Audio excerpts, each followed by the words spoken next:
If I were, you guys know the final score if you watch the game. If I were to tell you the following: Oregon outgained Washington by 126 yards. Washington rushed for under 100 yards. Oregon controlled time of possession by 10 minutes. First downs gained by 8. Third down percentage 62% to 45%. And ran 20 more total plays on the game at that efficiency clip. And Oregon won the turnover battle by +1. And Bo Nix played exactly the game you expected out of Bo Nix. Who do you think won the game? Washington. Because I got a hint for you. It's not Oregon. I personally think it was Oregon, but because it's not Oregon. Yeah, that's Washington.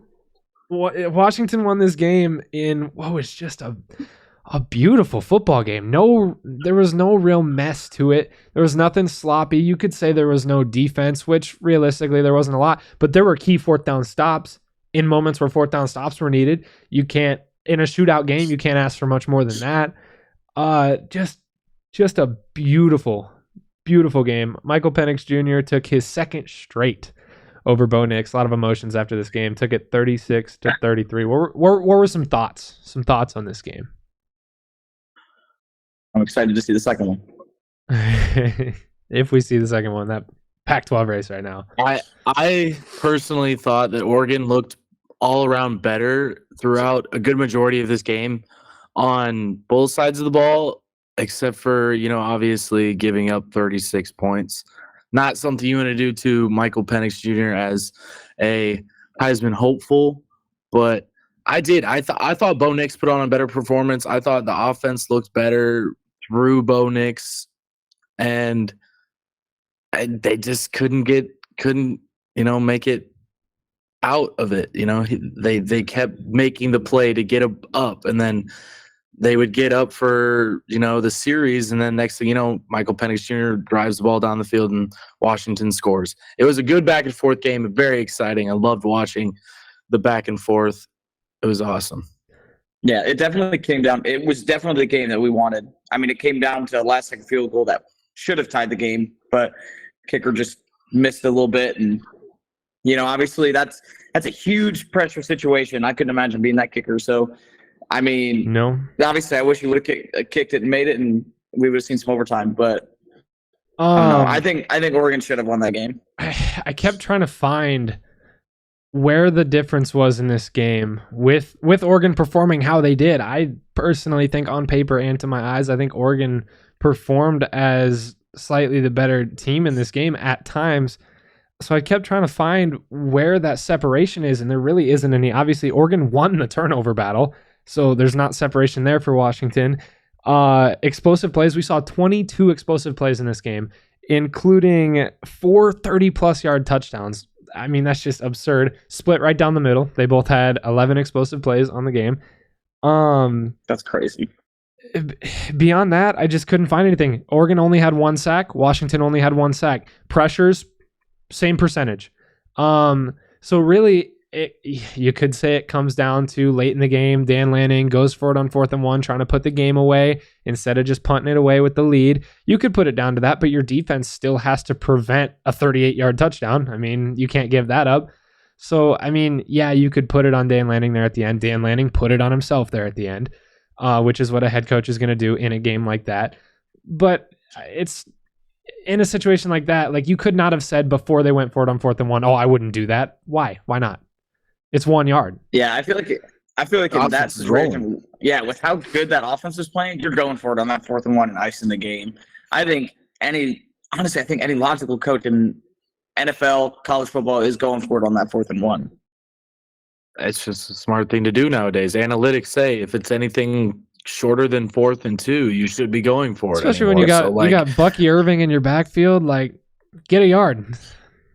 Give him the ball. They didn't, but I mean, I don't see that as a bad coaching mistake. I don't think Dan Lanning really sees it that way either. Obviously, he's going to take that blame, but beautiful game. Just a beautiful game. What a game.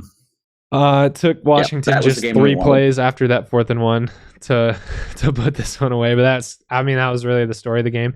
To a degree, that was the story of the game. But Washington also had 3 8-minute drives in this game. which is just absurd. The fact that you can have 3 8-minute drives and Oregon can still win time of possession the way they did. Yeah. That means that's bizarre. That means you had a lot of very, very short drives as well, because that's the special teams played a huge role, like as far as like pinning Bo Nix and the Oregon Ducks deep all day. Like they did not have great field positions, except for when obviously they get their turnovers on downs and stuff like that. But like even then, it was bend don't break towards the end zone sometimes, and they'd get the ball back in just some really bad spots. And I think Bo Nix made the best of his opportunity. And I agree. There's a thing on here that says Michael Penix Jr. takes over first place of the Heisman odds, and that it should be. Before the game, they were talking about how this is a household name game. Mm-hmm. So this is where you become a guy who puts your name into the mouth of everybody in college football and anybody who's watching. So yeah, I mad respect, but he didn't just take first place. His odds went to -160. That's a heavy favorite. Yeah. That is a heavy favorite. I mean, doing what he did against that Oregon defense, no quarterback has done that this year, and he kind of exposed him a little bit on some of those deep plays. He made Oregon secondary kind of look silly sometimes. To a degree. And he threw beautiful balls down the field. Oh my gosh, he's got a pretty deep ball. Oregon going into this game was one of 2 teams in the country who were rated top 10 in offense and defense, overall offense and defense. And that defense did not look as good in this game. Can you guys guess who the other team is there? They're on our winners and losers here in a little bit, talking about the Potato Bowl. Talking about the Potato Bowl. Miami is the other team, and Miami. They got sucks. embarrassed. We'll get to them, but they got embarrassed. Dude. Beautiful game, and on top of how great it was on both sides of the ball, we only saw 10 penalties in this game, which is always nice to see. Both teams playing it clean, especially in a shootout game. It keeps the pace of the game going. In a game like a shootout, to see very limited penalties is always, to me as a football viewer, very nice. Don't stop the game. Yeah, limited penalties, limited turnovers. That was a fun game to watch. So, I mean, take this game, give it 20 penalties. Last year, you're hearing that Whopper commercial 14 times in that game, and I don't need to hear that. Hopefully we get the rematch. I like that commercial. Hopefully we get the rematch, but this Pac-12 schedule right now is a gauntlet. Oregon, USC, Utah, UCLA, I believe all of those teams, and did I say Washington? Washington as well. All of those teams all play each other in the final 6 weeks of the season. Other than Oregon and Washington already playing. Pac-12 football matchups. Oh, they're going to be in our spotlight features every single week. Because oh my lord, really tight schedule. Like he does, so do we get this rematch? I don't know. I think Oregon and Washington are better than all the teams on that list, but Utah is still right up there.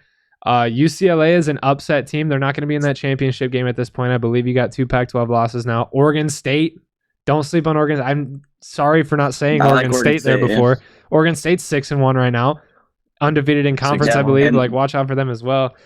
That Pac-12 is a gauntlet right now. There's been debates on whether or not they're better than the SEC, but that conference is a gauntlet. Let's talk.